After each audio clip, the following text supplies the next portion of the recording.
नमस्कार।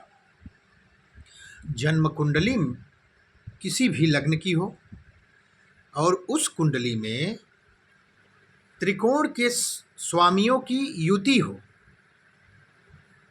पंचमेश और नवमेश की युति किसी भी भाव में हो,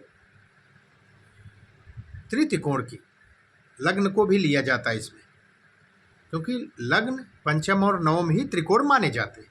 केंद्र के भाव भी 1, 4, 7, 10 माने जाते हैं। तो त्रित्रिकोण की युति अगर आपकी कुंडली में बन रही है तो ये बहुत ही श्रेष्ठ योग माना जाता है।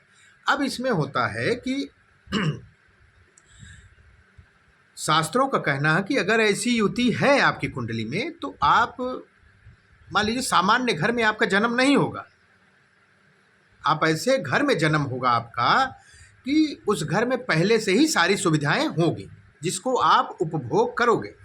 अब पूर्व जन्म के कर्म के कारण अगर आपका जन्म किसी सामान्य परिवार में या गरीब परिवार में जन्म होता है तो आपकी पैदा होने के बाद आपके पिता की स्थिति में सुधार होने लगेगा, क्योंकि आपको उस भोग को भोगना है।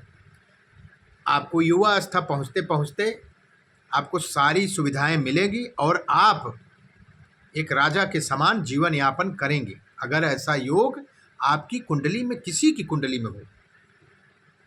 तीनों त्रिकोण के स्वामी अगर एक साथ बैठे हों या पंचम और नवम भाव के स्वामी एक साथ बैठे हों, अगर यही स्थिति नवमांश में भी बन रही है तब तो बहुत अच्छा है।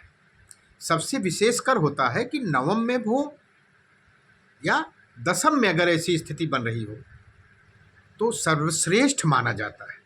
अगर नवम दसम में त्रिकोण के स्वामी बैठे हैं तब तो कहना ही क्या है। नमस्कार।